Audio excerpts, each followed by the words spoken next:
이 짐을 볼 때마다 우라가 치민다는데요. 아서 사키라꿈치 옷을 보냈다 큰게 그래 내가 믿었다. 버스로 낀게 택배를 붙였기를 그래 택배 2박 쌌다고 나는. 조카 며느리가 될 뻔했던 여자가 짐을 보낸 건 작년 가을. 결혼을 약속하며 시골로 내려와 살겠다는 그 말을 철석같이 믿었답니다. 집만 봤을 때는 살러 오는 사람 많네요. 노총각 병호 씨는 할머니에게 아들이나 다름없는 조카라고 했습니다. 이러면 살만 내놔놓고 죽었는데 내가 우유를 미켜야 내 이모가 큰놈의 이모가 엄마이든 잡아이든 이제 그래 이제 결혼을 못 시겠지. 짝없이 나이 들어가는 조카가 늘 안타까웠던 할머니는 색식감이 나타나 준 것만도 그저 고마웠답니다. 얼마 안 해주면 이제 그 아가씨 떨까 피면 내가 엉망을 들을까 싶어서 그래 통장 돼지 틀었다고 안 그러더나. 몇 번 만나셨어요 그 여자분? 저도 한 분. 한 번? 네. 그 딱 한 번 만났어요. 만난 거는 네. 통화로 이제 했는 거야. 통화로 계속 하고. 하지만 온다던 며느리는 나타나지 않고 돈이 필요하다는 연락만 잦아졌다는데요. 돈 이제 돌아올 때는 엄마 하면서 전화를 해가지고 돈 싹 갖고 나면 전화 끊어 삐는 기라. 그렇게 할머니가 보내준 돈은 1,700여만 원. 내가 그렇게 걱정인다. 밤낮든지 내 살다 죽고 나면 어떤 누가 좋다고 그건 너 돈이나 있어서 감사하지만 돈도 없지. 병호 씨의 마음과 시골 노인이 평생 어렵게 모은 전 재산을 홀랑 빼앗아 가버린 여자. 대체 누구일까요? 처음에 어떻게 만나셨어요? 뭐 휴대폰 사진을 보고 그랬나 뭐 어찌 단디 이야기를 해라. 하여튼 폰 보고 그랬더래요. 폰? 병호 씨는 스마트폰의 한 채팅 어플리케이션을 통해 그녀를 처음 알게 됐다는데요. 자신을 35살의 미혼인 김말이라고 소개했답니다. 가진 것 없는 병호 씨를 이해해주고 결혼까지 허락한 그녀에게 송금은 곧 사랑의 징표였습니다. 그녀를 향한 마음이 간절해질수록 보내는 돈의 액수는 점점 늘어갔지만 여자는 끝내 나타나지 않았답니다. 그런데 채팅 어플에서 김말이를 만나 결혼을 약속했던 노총각이 또 있습니다. 찢어지죠. 죽고 싶을 때가 한두 번이 아니에요. 아시죠? 군산이 바닷가잖아요. 뛰어들라고 냈어요. 김말이를 사랑한 죄, 그 죄로 영길 씨는 지금 빚더미 위에 앉았습니다. 이름 맞네. 실피해액이? 8천. 11월 달부터 해갖고 거의 7월 달까지니까 8개월 만에 어머니 돈까지 한 500 정도 들어가고. 어머니 돈까지 보내셨어요? 부모님 인사까지 다 드렸다니까요. 결혼할 사이니까 밑에 눈 들어가 있죠. 당연히 홈페이지 쓰여 있죠. 결혼을 약속하고 부모님과 친척들에게 인사까지 했다는데요. 그런데 김말이는 돈이 필요하단 말을 입버릇처럼 달고 살았답니다. 빨리 없어요. 못 웃으니까 별한테 하고 싶다. 결혼하기 전에 웃을 수 있게 해줄게. 1,000만 원 정도를 줬어요. 근데 빚값을 썼다고. 그리고 다시 1,000만 원을 달래요. 가끔은 그녀의 요구가 지나치다고도 생각했지만 곧 결혼할 사이인데 차마 거절할 수 없었다는 겁니다. 동생이 사고 났다. 변호사비를 달라. 긴급수술 들어가니까 수술비 달라. 낙태한다고 또 얼마 뜯어내고. 영길 씨는 그녀를 위해 빚까지 얻었다는데요. 어떤 매력이 있던가요? 매력이 없다고 해야 그게 정답일 것 같은데 내가 봤을 때 이렇게 좀 못생기고 그니까 이 사람이 꽃뱀이라고 생각이 전혀 안 들죠. 예쁘지도 안 하고 막 이리가 퉁퉁하고 그래 이 할딱까진가 지나다 이거. 결혼의 단꿈을 꾸다가 그냥 망한 거죠 한순간에. 우리도 바보지만은 그 연도 지 인생을 그래 살안 된다. 그 여자를 만나거든 그래라 하도가도 뜬다 그만. 결국 지난 12월 김말이는 사기 혐의로 구속됐습니다. 남자들과 결혼을 약속하며 돈을 갈취한 이른바 꽃뱀이었던 겁니다. 도대체 왜 그러신 거예요? 피해자들한테 미안하지 않으세요? 피해자들한테 한마디만 해주세요. 남자들에게 달콤한 말로 미래를 약속했던 김말이. 그러나 정작 자신의 범죄에 대해선 입을 꾹 다뭅니다. 순차적으로 이 남자가 증명이 되기 전에 또 다른 남자도 만나고 또 이 남자 만나면서 또 중복적으로 또 다른 남자도 만나고 저희들이 지금 파악한 걸로는 경남 마산, 거제경찰서, 그리고 대전 둔산경찰서, 서울 마포, 그리고 우리 장성경찰서, 광주 북부하고 광산서, 화순경찰서 이렇게 야, 완전 전국구네요, 진짜. 그렇다고 봐야죠. 인터넷 채팅이라는 속성이 전국적인 사람들이 만나니까. 지난 2년간 피해를 입은 남자들은 확인된 것만 전국에 걸쳐 8명. 피해 금액은 총 1억 5천만 원에 이릅니다. 그런데 부모한테도 잘하고 피의자가 결혼도 해봤기 때문에 남자의 마음을 쉽게 알 수 있는 거죠. 아, 이분 결혼했어요? 결혼을 그 전에 이제 전력이 있습니다. 아이가 5명입니다. 5명. 35살의 미혼 여성이라던 김마리가 사실은 41살의 이혼녀였고 게다가 5 아이들의 엄마라는 겁니다. 정상적으로 이렇게 부부 관계를 이렇게 결별을 하고 그런 것은 아닌 것 같아요. 더 놀라운 건 그녀는 남자들을 만날 때 신분증을 위조해 다른 사람 행세를 해왔다는 겁니다. 본인 이름이 아니죠. 다른 사람 명의로 핸드폰을 가입을 신청해가지고 사무소 이전한. 단순히 이름만 훔친 것이 아니라 개인 정보까지 도용한 건데요. 신우의 명의로 대출을 받고 아는 언니 신분을 위조해 신용카드를 만드는 식이었습니다.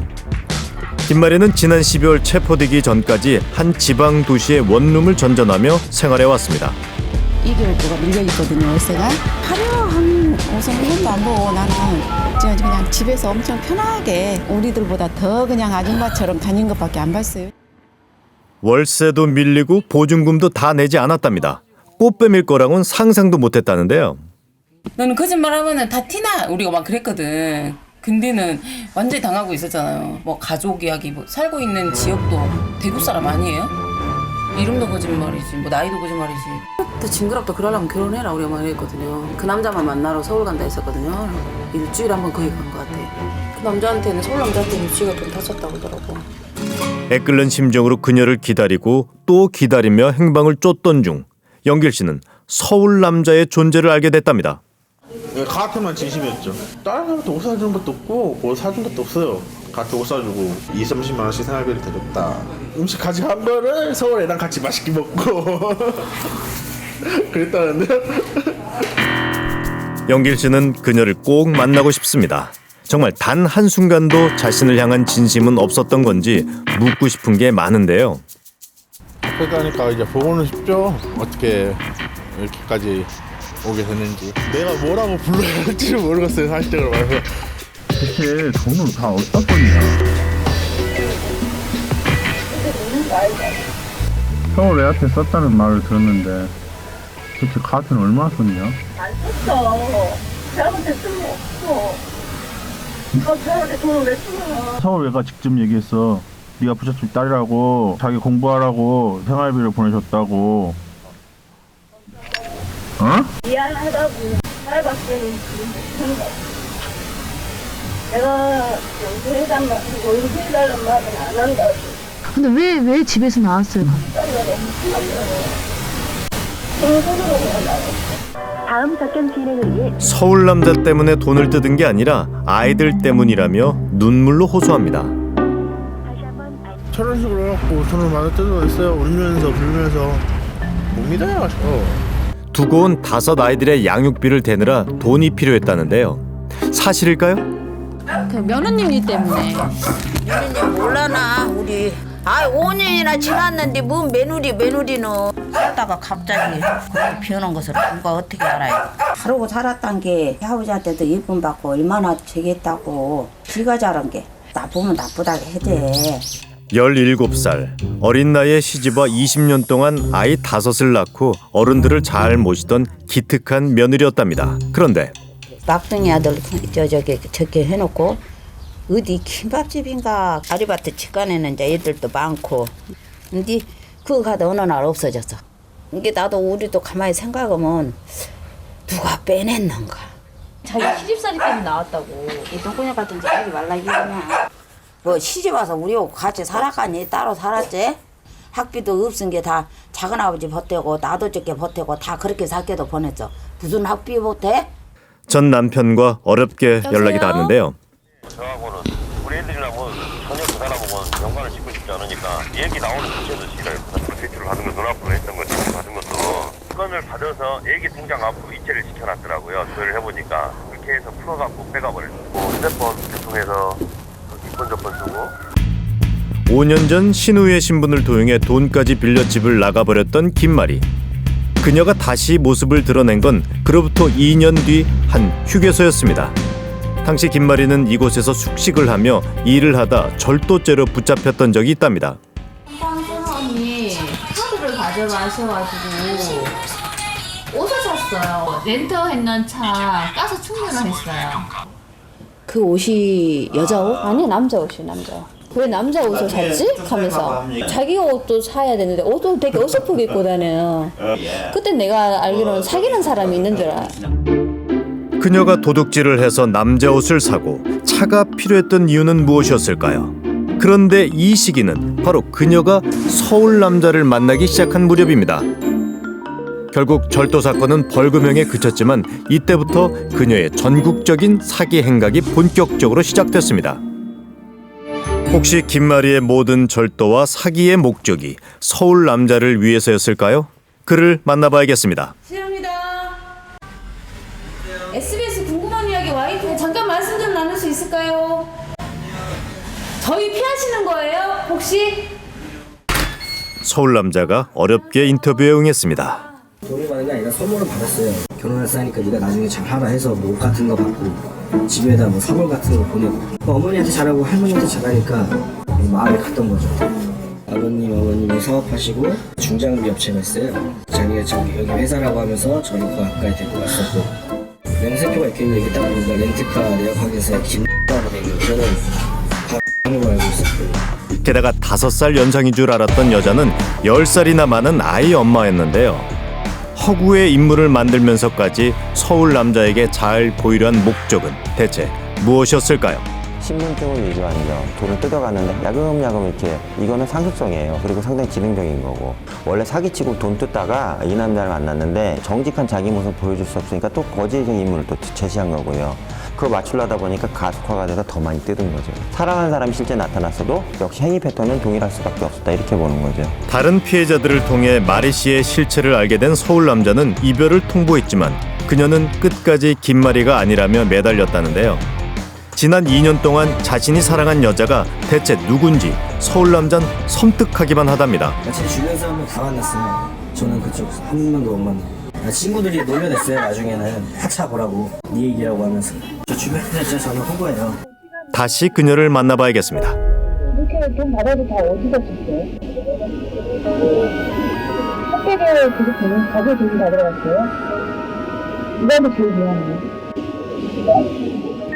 저 진짜 좋아했던 것 같아요. 씨도 한테 마음이 있었던 것 같아요.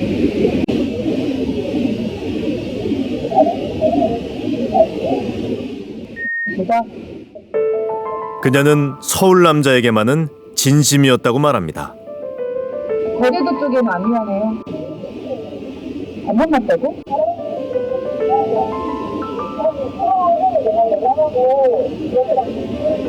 그 남자도 있던데 마담 접견 시간이 종료되었습니다. 마담은 몰라요? 아니에요? 아 마담은 아니야? 미안하다고? 김마리는 끝까지 아이들 핑계를 댔습니다. 그러면서 여전히 일부 피해 남성들은 만난 적도 없다며 발뺌합니다. 긴 시간을 가짜로 살아온 탓에 양심과 죄책감도 잃어버린 걸까요? 부디 앞으로는 박경희도 35살도 아닌 김마리로 돌아가 진짜 인생을 살길 바랍니다. 놈을 배로 이리 주는데 너무 눈에 눈물 나면 뒷눈에 피난다 피가 났겠다 참말로.